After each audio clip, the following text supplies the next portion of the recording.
Shalom uvracha lechulam. Welcome everybody. So we are going to look at a Sugya discussion in Talmud Bavli, Masechet Sanhedrin, Sadi Zain, Amud Beth, which then goes on to Sadi Het Amud Aleph, 97b, and on to 98a. We're going to read it first the way it appears in the printed Talmud before us. It begins as follows: Amar Rav, Kalu kol hakisin, when a davar talui ela b'teshuva. The extra two words, ma'asim tovim, are apparently superfluous, which means all the possible kisin, the mu'adim, the times, the specific times that were calculated, that were considered to be likely times for the Yishu'ah, for the Ge'ulah to take place, have passed. Kalu kol hakisim. So therefore, on what does it depend? The Ge'ulah. Ena davar talui ela b'teshuva. It all depends on teshuvah. Shmuel Amar, and Shmuel says, this is a discussion between Rav and Shmuel, the first generation of the Amoraim. Dayo la'avel she'yamod be'evlo. It is sufficient for the avel to mourn the fixed and allotted time, and no more. In other words, just as an avel, person who is in a state of aveluth, one does not mit'abel forever. Aveluth has fixed time frames, right? For this kind of relative, it's 30 days. For a parent, it's 1 year.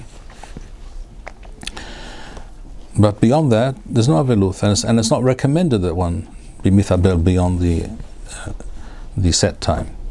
So just as aveluth is limited, so is galuth. Galuth is a kind of aveluth, which is an interesting imagery in itself. It tells us something. It tells us a lot about the galuth, how we should relate to it, and that is not something open-ended. It has a fixed time, and therefore, at some point, it has to end. Whether Am Yisrael did teshuvah sufficiently or not, it comes to an end. So there seems to be a discussion, a difference of opinion, or at least a difference of emphasis between Rav and Shmuel. Rav is emphasizing the need for teshuvah. He seems to be implying that if there's no teshuvah, then it's not going to happen. And that's exactly why Shmuel says, wait a second, there cannot be forever. So there has to be a time, and however it is, it's going to end at some point. Okay. So the Talmud continues, Katana Ed. This is a discussion which we have seen before. The discussion between Rav and Shmuel, who are the beginning, the first generation of the Amoraim, this has already been discussed in the time of the Tanaim, because Rabbi Eliezer said, Im Yisrael osim teshuvah nichalim, V'im lo en nichalim. It depends on teshuvah. Without teshuvah, there's no geula, says Rabbi Eliezer. Amar lo Rabbi Yoshua, Im en osim teshuvah en nichalim. It can go on indefinitely. Ela HaKodesh Baruch Hu ma'amid lahem melech shegezerotho kashoth kehaman v'yisrael osim teshuvah u'mahziran lemutav. Rather, if they do not do teshuvah willingly, of their own volition, HaKadosh Baruch Hu will bring about a situation so difficult, so terrible, similar to the time of Haman, that Am Yisrael will be forced to do teshuvah. And thus he brings them around. Hashem will bring them around to a point where they are ra'ui to be zuchim le'geula. That's the end of one baraitha. Then now there's another baraitha. The Talmud quotes Tanya Idach. Another baraitha states as follows: Rabbi Eliezer Omer, Im Yisrael osim teshuvah nichalim.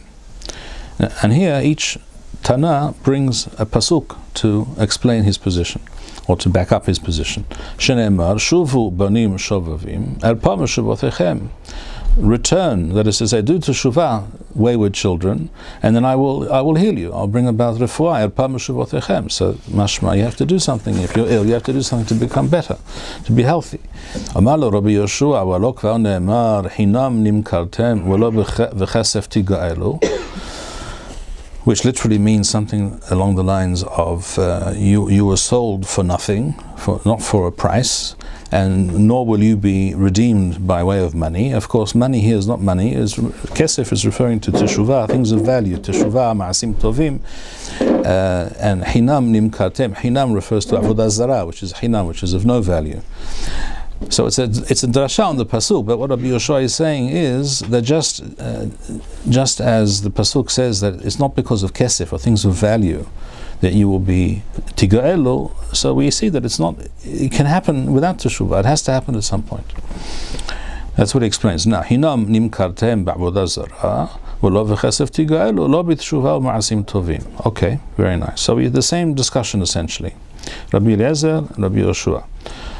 It continues. Amar lo Rabbi Eliezer Rabbi Yoshua. And a continuation of the same discussion. V'halo kvar ne'emar shuvu elai wa shuvu alechem. Does it not say in the pasuk, if you come back to me, return to me, I will return to you? So teshuvah is sine qua non. It has to happen. Amar lo Rabbi Yoshua v'halo kvar ne'emar ki anochi ba'alti v'chem. ולקחתי אתכם אחד מעיר ושניים ממשפחה והבאתי אתכם ציון.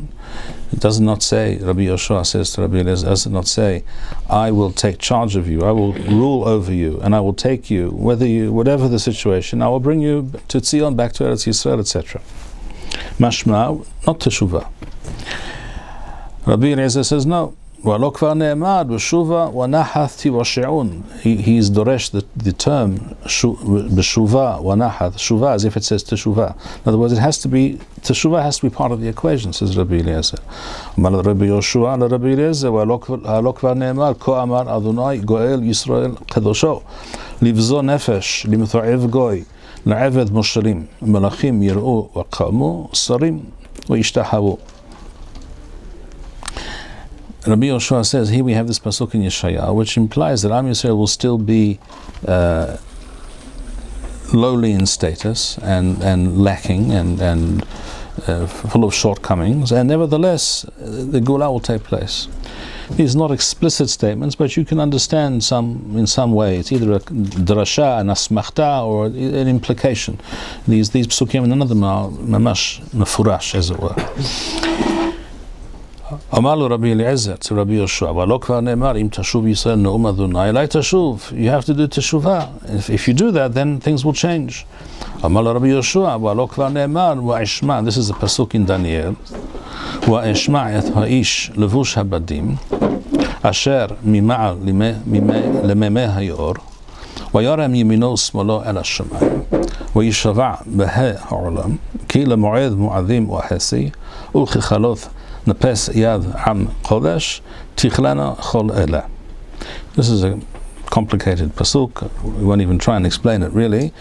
But what you do understand from this pasuk is one thing, that there is a fixed time. It says lemoed moadim wahesi. When this time, which is referred to here as moed moadim wahesi, when that time comes around, tichlana chol ela. All this will come to an end. What did Rabbi Eliezer reply? He didn't. V'shatak Rabbi Eliezer. Rabbi Eliezer was silent. This is the end of this particular sugya, this discussion. Thank you very much. In the Talmud Bavli, as it appears before us in the Tfusim, in the printed versions. If we take this text as it is before us, then it's Rabbi Yoshua disagreeing with Rabbi Eliezer. That's number one, correct? Usually, when there's a mahloket between Rabbi Yoshua and Rabbi Eliezer, according to whom is the halacha? What do you say? Almost always Rabbi Yoshua. Okay, Rabbi Eliezer was known to he leaned towards the views of Beth Shammai. Rabbi Yoshua was a classic representative, an early representative, relatively speaking, of Beth Hillel, or a continuation of Beth Hillel. So it's usually the case that its halacha should be like Rabbi Yoshua. So if just taking things at face value, based on what we've seen, you might think, and there are those who have explained it this way, that our position should be, it's a difficult thing to say halakha, because it's not a halakha, it's not a question of what bracha to make on chocolate.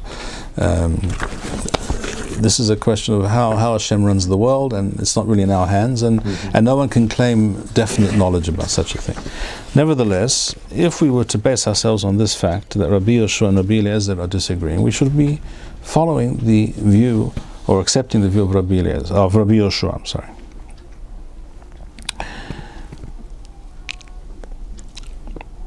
Second of all, according to this version that we have before us, it says, "V'shathak Rabbi Eliezer." Rabbi Eliezer fell silent. Mashma, he had no response, he had no answer. So it sounds as if he lost the argument, correct? That is how some people have explained this discussion. In certain sources you will find these 2 points being made in order to decide the issue in favor of Rabbi Yoshua. This is, for example, how Harav Tzvi Yehuda Kook Zatzal, in his book L'Netivot Yisrael, in the first volume of L'Netivot Yisrael, in more than one place in that volume, but particularly in a lengthy article on the subject, speaking about the Medina as a Hitkamut Hazon Nevuah, or Nevi'im. These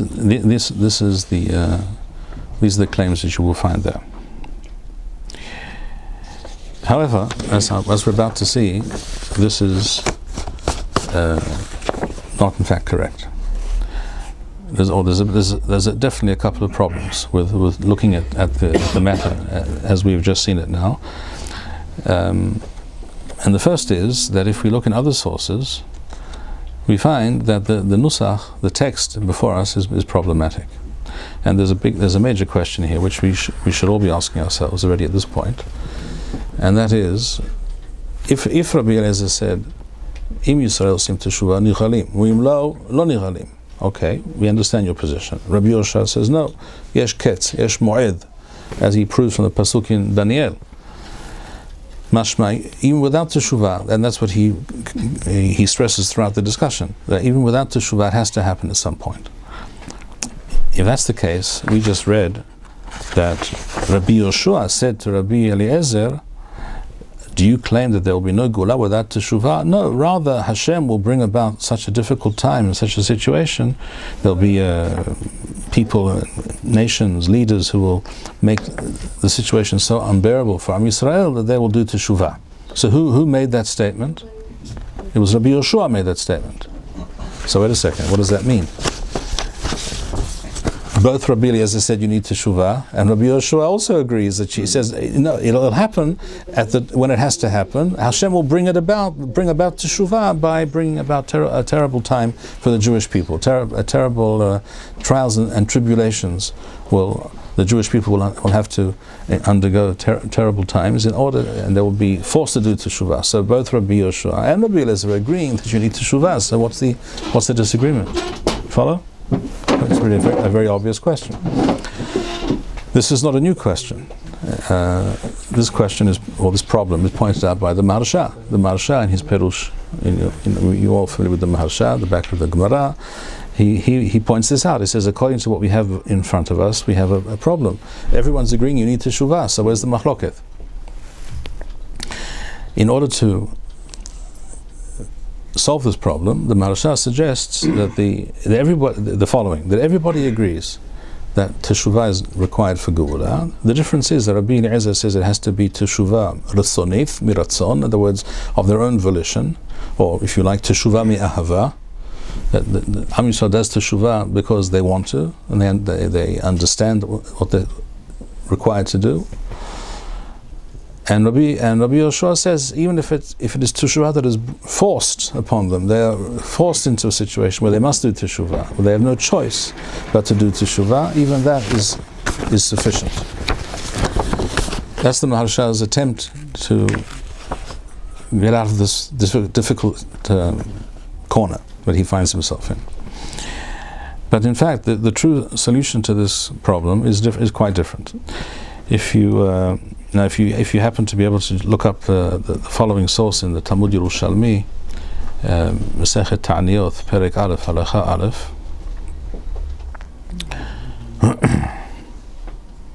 towards the end of Halacha Aleph. The same discussion appears in the Talmud Yerushalmi.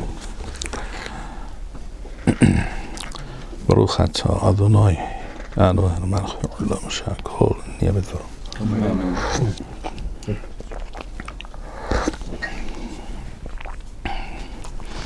You will find the same discussion between Rabbi Eliezer and Rabbi Yoshua in the Talmud Yerushalmi, Masechet Ta'aniyot, Perek Aleph, Halacha Aleph, at the end of Halacha Aleph, Aleph.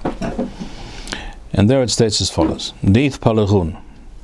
Rabbi Eliezer Omer, Im en Yisrael osim teshuvah, en yicholim le'olam. If Am Yisrael does not do teshuvah, there will be no geula. Shne'emar, as it states, b'shuvah wa nahath tiwashe'un. Similar to what we saw before in the Talmud Bavli, that teshuvah is a prerequisite for geula. Amar lo Rabbi Yoshua, v'chi im ya'amdu Yisrael v'lo ya'asu teshuvah, en yicholim le'olam. The galut will be indefinite if they don't do teshuvah. Is that possible? Amar lo Rabbi Eliezer, HaKadosh Baruch Hu ma'amid alehem melech kasher kehaman, umiyad hem osim teshuvah vehem nichalim. In other words, Rabbi Eliezer said to Rabbi Yoshua, if they don't do teshuvah of their own volition, they don't do it b'tov, they'll do it shelo b'tov. If it's not miratzon, it'll be shalom miratzon at the beginning. It'll be teshuvah mi'irah perhaps, not teshuvah mi'ahava, but teshuvah there will be, no matter what. So what do you see? Who made the statement? HaKadosh Baruch Hu ma'amid alehem melech kasher kehaman, and forces them to do teshuvah? It wasn't Rabbi Yoshua. It was Rabbi Eliezer who responded to Rabbi Yoshua. And that solves the Maharsha's problem immediately. If Rabbi Eliezer is the one who makes this statement, well, that's clear. That was his shita, that was his explanation, that was his position all along. That is, the teshuvah is a prerequisite for geula. So the nusach of the Yerushalmi stands in contradiction to what we found in the Talmud Bavli. Now, when faced with such difference of girsa, how do you clarify? How do you continue from that point? How do you begin to look into what is the correct version? They can't both be right, it seems. Well, the first thing to do is to look into the text of the Talmud Bavli. We have 4 manuscripts of the Talmud Bavli, because in all the printed versions it appears, as we saw up till now in the Talmud Bavli, we have 4 manuscripts. 2 of them have the same reading as we have in the printed texts, and 2 of them say something else. What is the difference? The difference is exactly what we saw in the Yerushalmi, that according to the two of those manuscripts, including Tav Yad Minchen, the famous Munich manuscript, which is the only complete manuscript of the entire Talmud Bavli from the Middle Ages. That particular Tav Yad was written in the 14th century Leminyanam. So it's almost 700 years old, shall we say. There, the nusach is not Rabbi Yoshua said to Rabbi Eliezer, Hashem will bring about a leader or a terrible time where the Jews will be forced to do tshuva. When Rabbi Yoshua asked Rabbi Eliezer, what, the Gula will not happen, the Galut will go on forever? Amar lo, not Ela. It's not that Rabbi Yoshua said, Imen osim teshuvah en yichalim ela HaKadosh Baruch Hu ela Amar lo. Who said to whom? Rabbi Eliezer said to Rabbi Yoshua. No, Hashem will force them to do teshuvah. According to that, again, everything's fine. The Bavli and the Yerushalmi agree. This is also the Girsa in Ktav Yad Firenze. So we have 2 Kitvei Yad that present us with this Girsa, and it's already at this point we could be almost convinced that that's the correct Girsa, because if you have 2 Kitvei Yad that say one thing and 2 say something else, and the Yerushalmi says according to the 2 out of the 4, Min Hastam, logically that's the correct Girsa. Just that alone. Even more interesting, if you look at the Kitvei Yad carefully, which I have done, I have high resolution images of these Kitvei Yad, and you can read very carefully, you can see every line, every dot, and you can see exactly how the problem came into existence. It said, Amar lo, in other words, Rabbi Yoshua said, wait a second, there'll be no Geula, it'll go on, the Galut can go on indefinitely, and then it said, Amar lo, Rabbi Eliezer said to Rabbi Yoshua, no, Hashem will force them to do Teshuvah. Amar lo, Bekitzur, is written Aleph Lamed. Aleph, Geresh, a line, as an indication of a Kitzur, of an abbreviation. Aleph, Geresh, Lamed. Aleph, Geresh, Lamed. If that's written that way, then it's clear. It's Amar lo, he said to him. Rabbi Eliezer said to Rabbi Yoshua. If the Sofer makes a very small mistake and he writes Aleph, Lamed, Geresh, the Geresh is after the Lamed, not before the Lamed, so you have Aleph, Lamed, and then a little line to show that it's an abbreviation. What does it look like? It looks like the word Ela. Instead of Amar lo, it's Ela. So instead of Rabbi Eliezer saying to Rabbi Yoshua, it's Rabbi Yoshua saying to Rabbi Eliezer, you say it's going to go on forever. No, it can't be Ela. It's going to be this way. That's how such problems can occur, and it's not unusual that these things happen, not infrequently.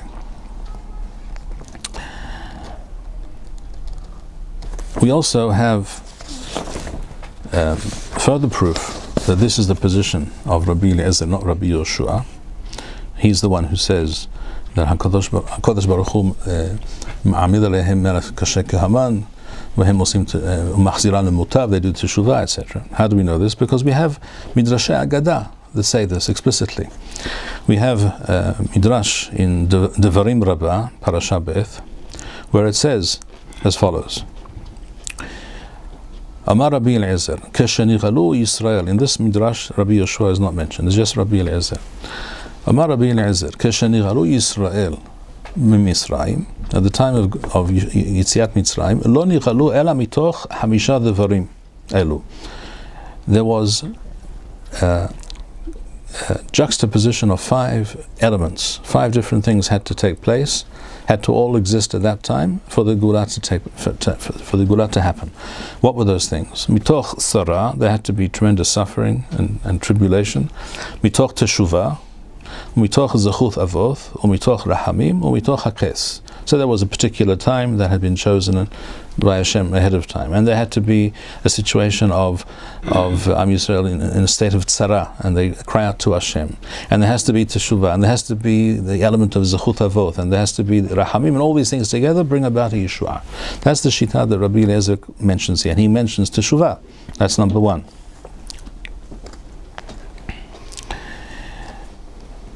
And we'll see in a moment exactly where he learns this from. I'll quote that from another source. And then he goes on to say, this is not only the case in the time of Yitziat Mitzrayim, Gulat Mitzrayim, this is how it will also be in the future. The future Gula will also take place. It will be based on these 5 things existing contemporaneously, together, at the same time. These things have to exist in the spiritual, historical reality of Am Yisrael at that time. And again, I'll read it in greater detail in a moment. And then he goes on to say, and then to prove his point, he quotes Pesukim from Sefer Devarim, which we'll read in a moment. And then he says, and by the way, it exists a 3rd time in the Tanakh, this set of circumstances that have to exist in Sefer Tehillim. And he says this is Mefurash by David HaMelech in Sefer Tehillim, and he quotes the Pesukim. We'll get back to that in a moment. That's one Midrash.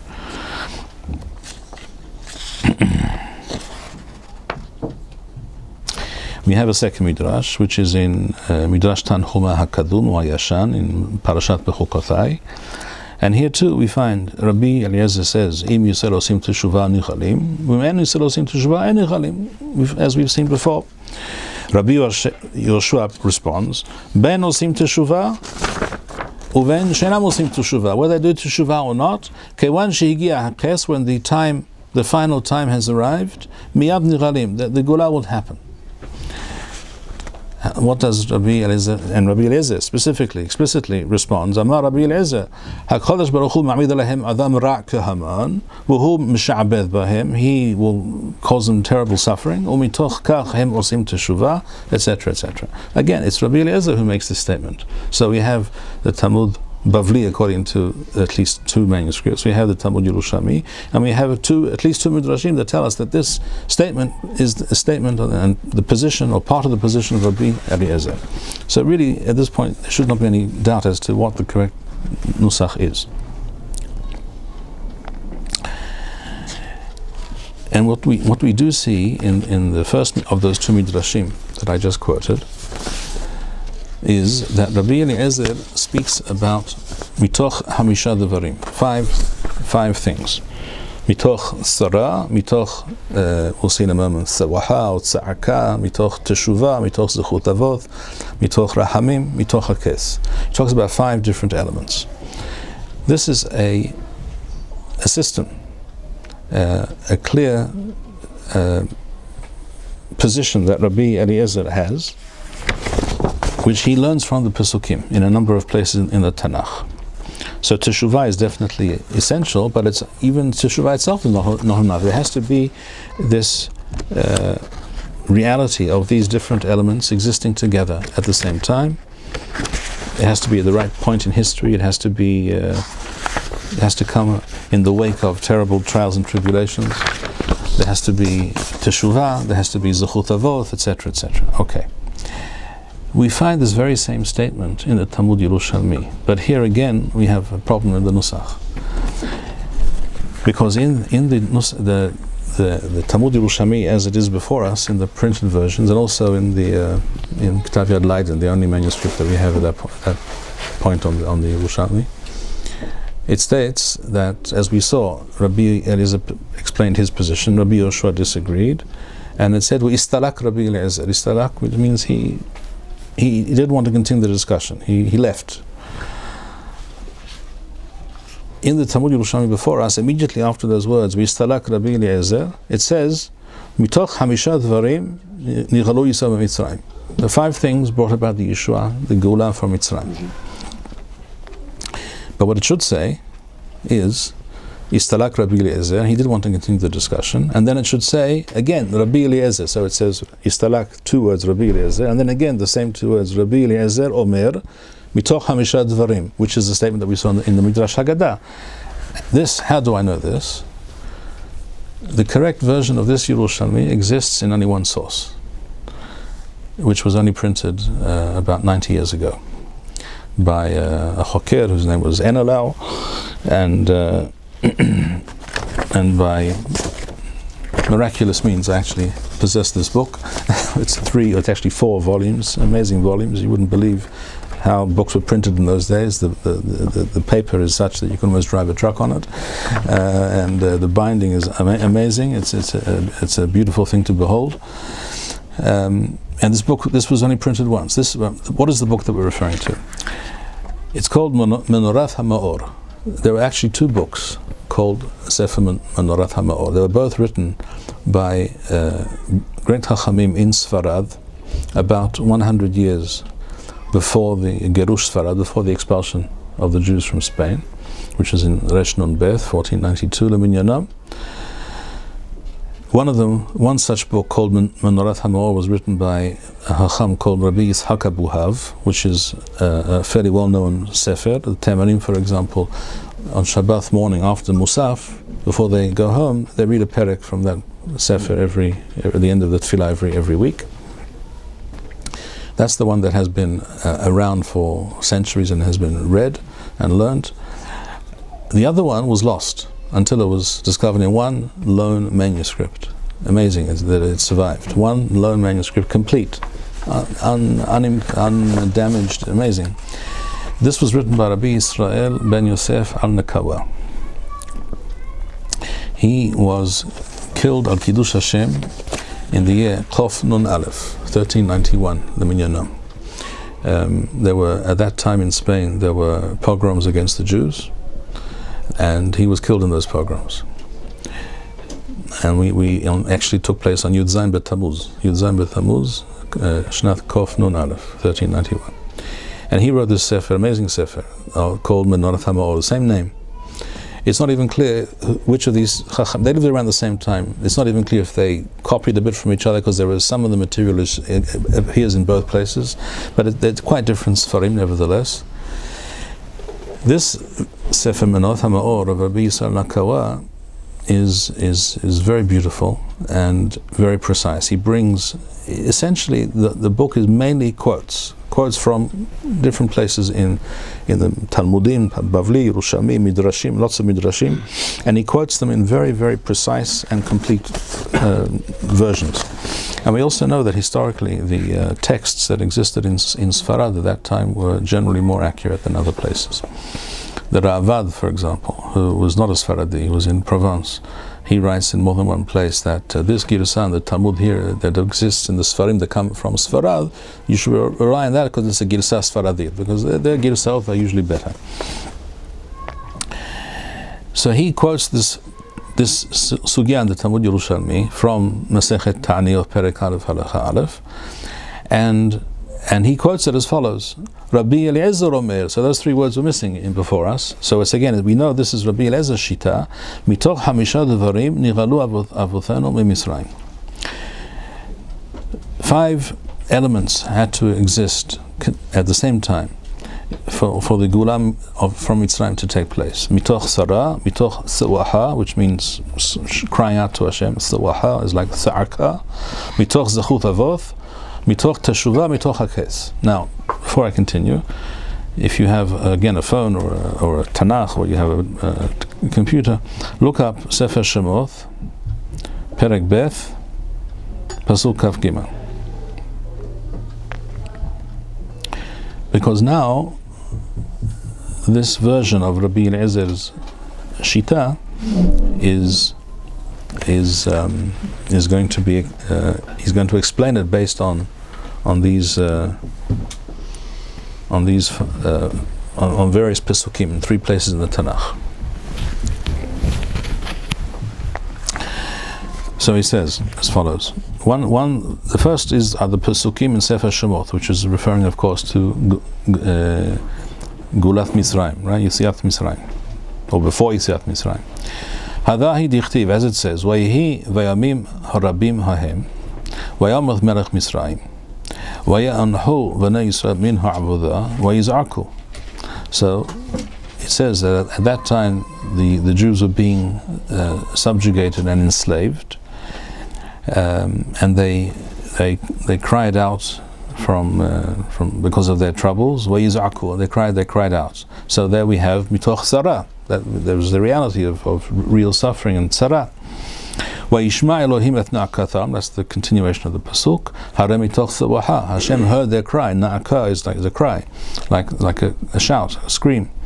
Vayizkor Elohim et beritho, et Avraham et Yitzchak et Yaakov. Harem mitoch zechut avoth. Vayar Elohim et bnei Yisrael. Vayar is understood here to be a reference to Teshuvah. What did Hashem see? It also says in Sefer Yonah that Hashem saw the teshuvah of the people in Nineveh. Right? Vayar, he saw their actions. So Vayar Elohim et bnei Yisrael, he saw their teshuvah. Vayeda Elohim, he also knew this is the time it has to happen. Harei mitoch hakes. So we have these 5 elements: Sarah, Sewaha, Zechut Avoth, Teshuvah, and Ketz. Again, this is the Shita of Rabbi Eliezer. He says, Mitoch Hamisha Devarim Nigalu Avothenu Mitzrayim. That's from Sefer Shemoth.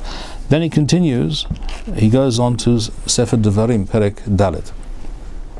Dalet, Pasuk Lamed.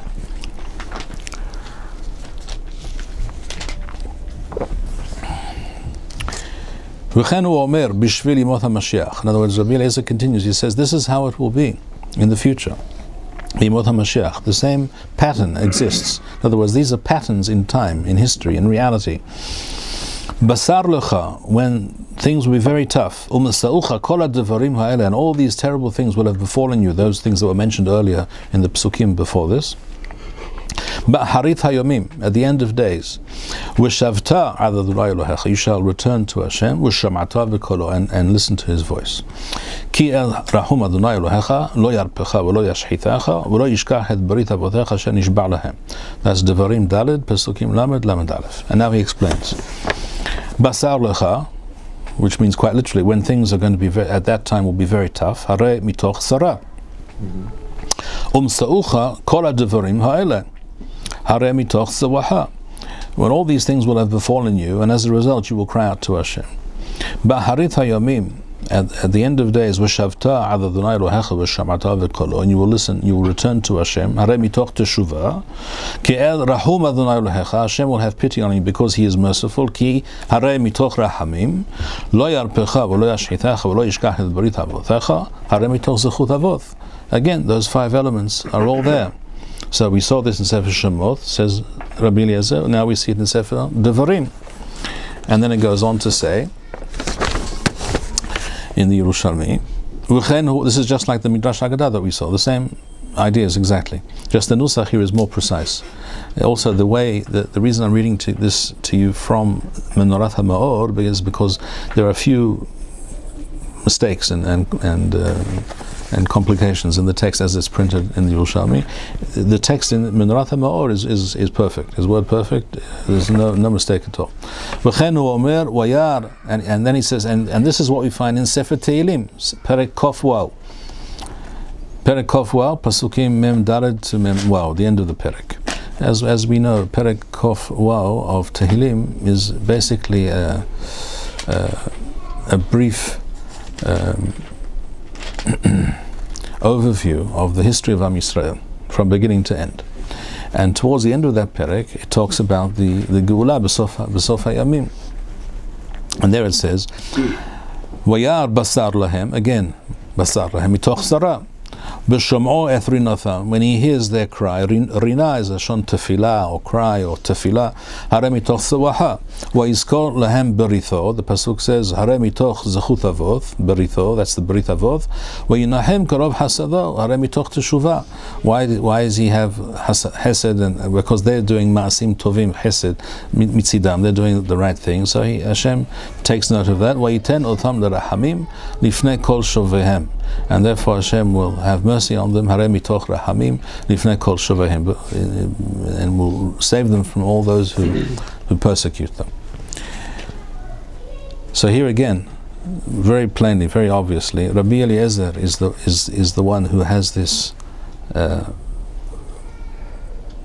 what we call in Hebrew Mishnah Sedura, which means a clear and precisely iterated shita and hashkafa about how these things work. When Am Yisrael is in a reality of galuth, of not the situation not being as it should be, which has been most of our history, there are certain things that have to happen, and have to happen together.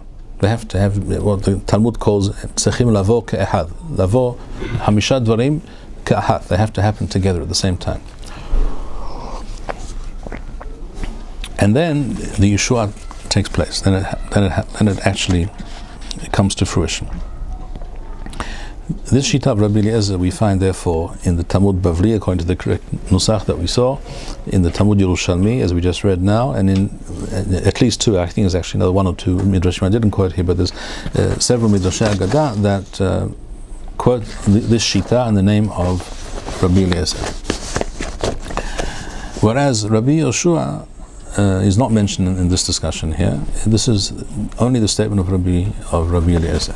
It's also relevant to note that in the discussion in the Talmud Yerushalmi, this opinion or this Braitha speaking about these 5 things and how these things have to happen again, and we see it again and again throughout the Tanakh, this appears after the discussion of Rabbi Eliezer and Rabbi Yoshua, where supposedly Rabbi Eliezer istalak, he didn't want to continue the discussion.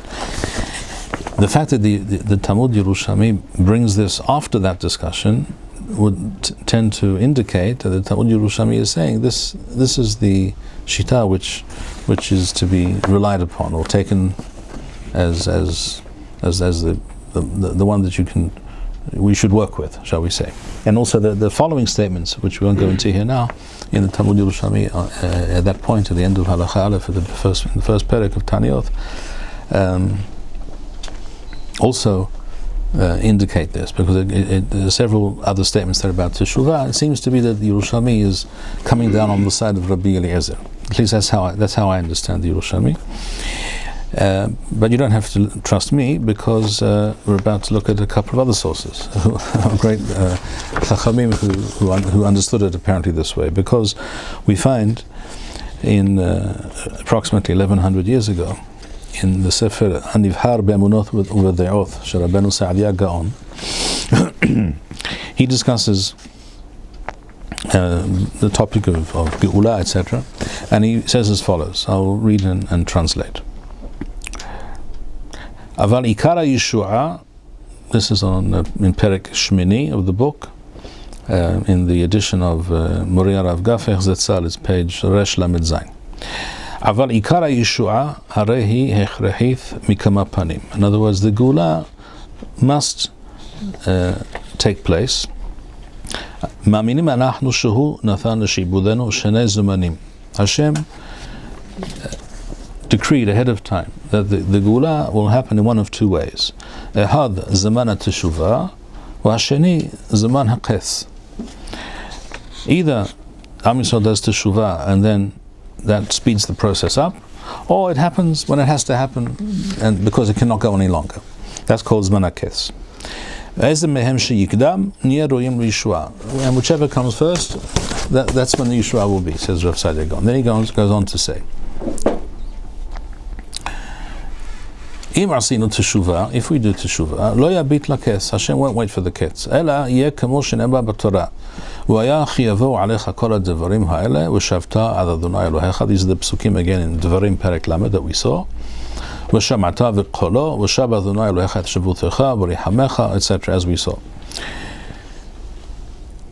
And if we don't do the teshuvah, then it'll schlep on, lo alenu, till the Zman called the ketz, and then it'll happen either way. Rav Saadia Gaon continues, and he says,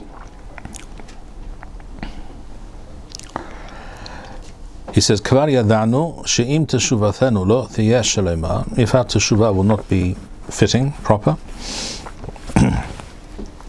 nishaer ad she'yishlam ha'ches. We will remain in the galuth until the time of the ches. V'chasher yishlam ha'ches, v'lo nashuv. Now, if that time comes around and we have not done the proper teshuvah, efshari, is possible, says Rav Saadia Gaon, she'tiyeh yeshua v'nachnu hoteim. It's possible that in that state, as we are, the Geula will take place anyhow, because that's just when it has to happen.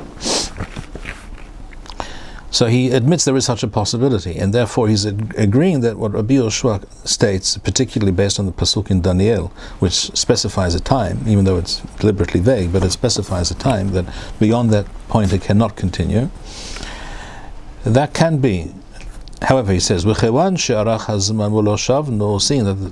so much time has passed and we have not done teshuvah, yahzirenu beli teshuvah.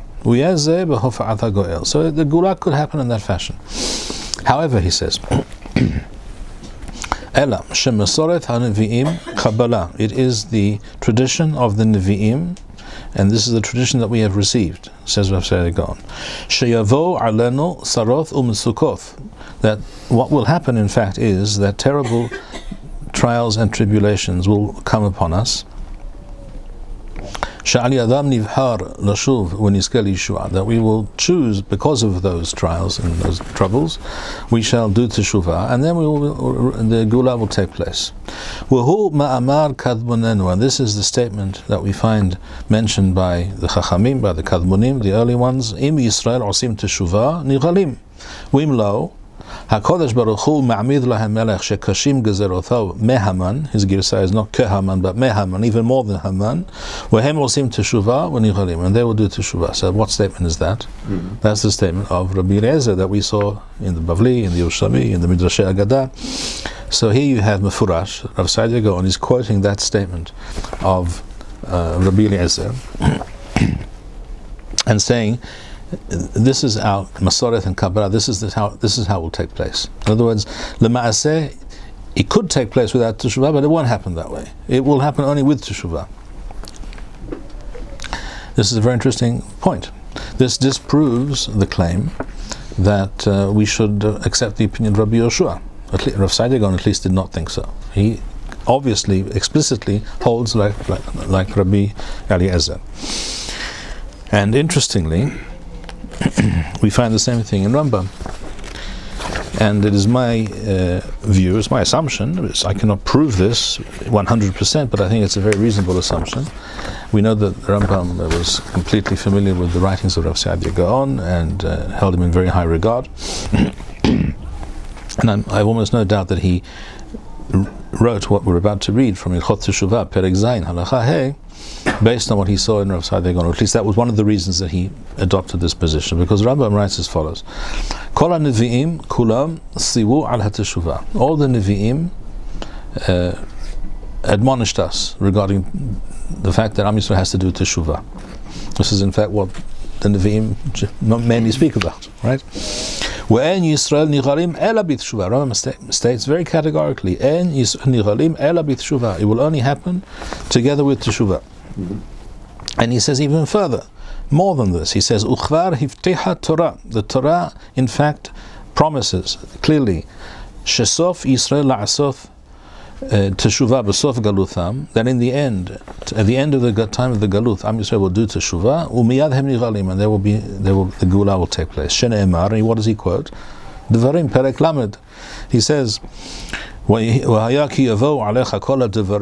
all these things will befall you, the blessings and the curses as you were forewarned, and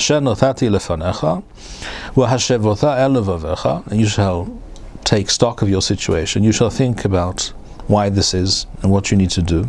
You shall return to Hashem, and then it goes on to say later, Hashem will return you to Eretz Yisrael, etc., etc. So we see clearly that both Rambam and Rav Saadia Gaon, or actually in the opposite order, because I think Rambam came after Rav Saadia Gaon, we know that, nearly 200 years after. Actually, pretty much precisely 200 years later. And I think he's also following Rav Saadia's position. Well, that was one of the reasons I think that Rambam adopts this position very clearly. Rambam says, En Yisrael nigalim ela b'teshuvah. So let us sum up what we've seen here. We have seen the discussion between Rabbi Eliezer and Rabbi Yoshua, which in the printed versions of the Talmud Bavli are it's not an inaccurate rendition of that discussion, which leads to all kinds of questions, as the Maharsha, for instance, points out. But if we look at something the Maharsha didn't have, the Maharsha couldn't look at manuscripts of the Talmud Bavli. He didn't have. I don't think he had, at least. I'm not aware that he had. But we do, Baruch Hashem. And if you look at them, you discover that at least 2 manuscripts out of 4 have that correct reading, which also is what we find in the Talmud Yerushalmi, which also is what we find in the Midrashei Agadah, according to which Rabbi Eliezer definitely says that Teshuvah is essential, but he also sees it as part of a broader picture. Mitoch hamisha devarim. Another reason I think that Rambam and Rav Saadia adopt this position is because the position of do we have a Tanakh here? Rabbi Eliezer's position is not based on drashot of Pesukim, in other words, asmachtaot, sort of far-fetched explanations of Pesukim, as you see in the earlier discussion between Rabbi Eliezer and Rabbi Yoshua, but rather on the pshat, the simple pshutosha mikra, the way you would expect to find it. You would read these Pesukim in the Torah time and again.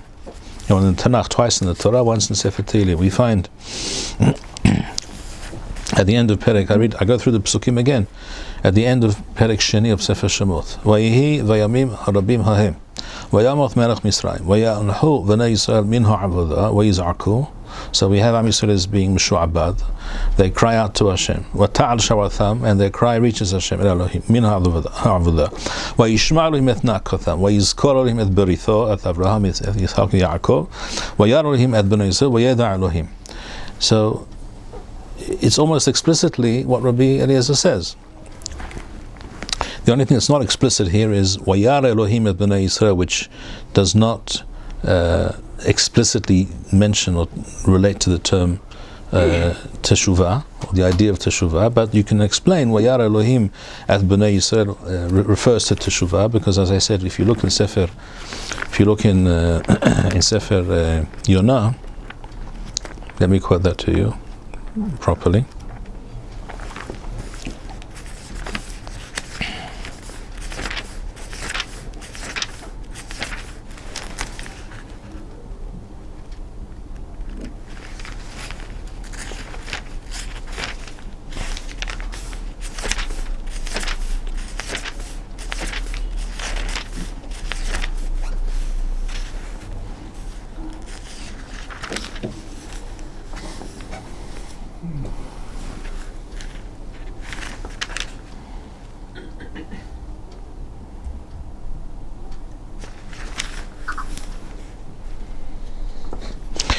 It says in Perek Gimel in Sefer Yonah, Pasuk Yod. We know the story in Nineveh. The people took Yonah seriously, and they decreed fasting for 3 days, and they wore sackcloth and sat in ashes and covered themselves in ashes, etc. They took it very seriously. With kasul saqim ha'adam wa behema, the animals is too. They cried out to Hashem, etc., etc. وَيَشُوفُ إِشْ مِدَرْكَهُ هَرَعَ, they all did teshuvah. مِنْ وَمِنْهَ حَمَاسَ أَشَابِ خَبِّهِمْ, all the improper business dealings and appropriations of funds and and stealing or what have you, they all did teshuvah with regards to this. And it says in Pasuk Yod, Vayar Elohim, the same lashon as we say here. Here it says Vayar Elohim at Bnei Yisrael. Vayar Elohim. Here it says Vayar Elohim at Ma'asehem. Hashem saw their actions. Ki shavu midarkam hara'a. So it's not a very far stretch at all to see Vayar Elohim at Bnei Yisrael. Vayar Elohim. Vayar at Bnei Yisrael is referring to Teshuvah, and Vayar Elohim is referring to that which only Hashem can know. What can only Hashem know that we don't know? The Ketz, when that is, Hashem knows that. So this is really Pshuto Shemikra. That's in Sefer Shemot. If you go to Sefer Devarim, Perek Lamed,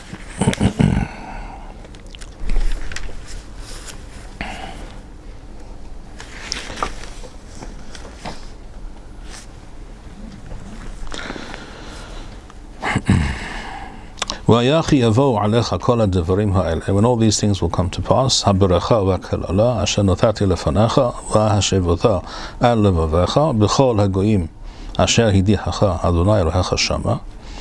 all this will take place, and you will take note and you'll understand why that which has happened, and you will therefore realize what you must do. You will do teshuvah, and Hashem will gather you, return you to Eretz Yisrael, etc., etc.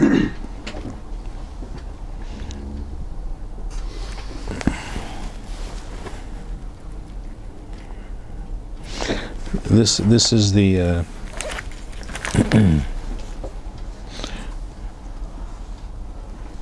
so it says, it speaks explicitly about doing teshuvah, right? V'shavta ad Adonai Elohecha. And there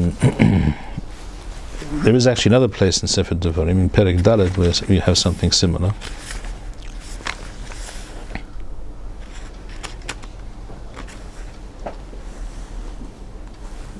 Verse 30. Perek Dalet, we have Perek Dalet.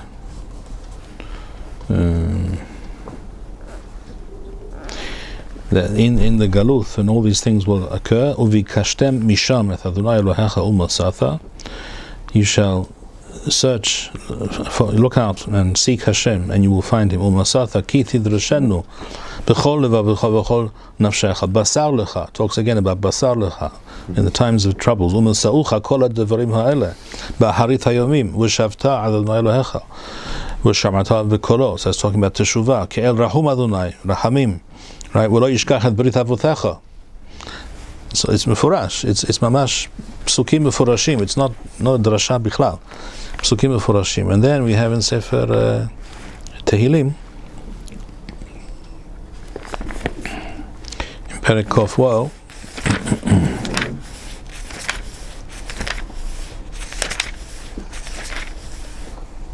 At the end of the Perek, Vayar Basar Lahem, Sarah, B'Shemo et Rinatham, he hears their tza'aka, their tefillah, Vayizkor Lahem Beritho, referring to Brit Avod, Vayinahem Garov Hasado, Vayiten Otham Rahamim, Lifnei Kol Shovehem. All these ideas about Zechut Avot, Teshuvah, the ketz here is also is hinted at also, as was mentioned in the Midrash. What was the exact explanation? Let's look at it again.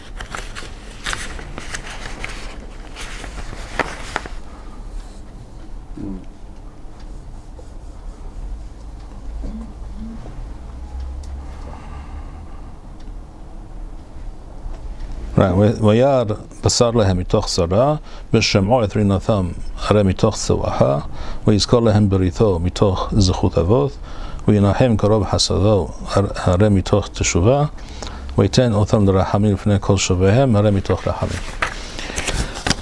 So I think it's clear why Rav Saadia and Rambam adopt this position. What still needs to be discussed, perhaps, is and this is perhaps the question that Ahihud was hinting at. What does that mean exactly? Am Yisrael does teshuvah. Who does teshuvah? Individuals, Am Yisrael as a people. How exactly does this translate into in the real world? And this is something that we'll discuss with Zat Hashem perhaps next time, or another occasion in the near future. I believe that Teshuvah is also coming back to Eretz Yisrael. Is that? It's a very good point. That's part of the the discussion, part of the answer to that question that I hinted at. Yes, this is mentioned by a number of sources. Next time perhaps I'll bring some sources that explicitly mention this. And in fact, Rav Kook mentions this. Rav Yuda al-Kelai, who was before Rav Kook, speaks about this explicitly in his writings. We have 2 volumes of his collected writings, and that seems, and I think I can also connect it to something the Rambam writes. We'll leave that for next time. But yes, I think that is definitely part of the solution, part of the equation. Thank you, Rabbi Bar-Hayim. We would like to encourage our viewers to share these videos with friends and send in your responses. We would also like to suggest the following opportunity to our viewers. If you identify with Rabbi Bar-Hayim's message and would like to sponsor or dedicate a video interview with the rabbi in honor or memory of a loved one, if you would like to obtain Birkon Nusach Eretz Yisrael or invite the rabbi for a speaking engagement, please email us at office@machonshilo.org.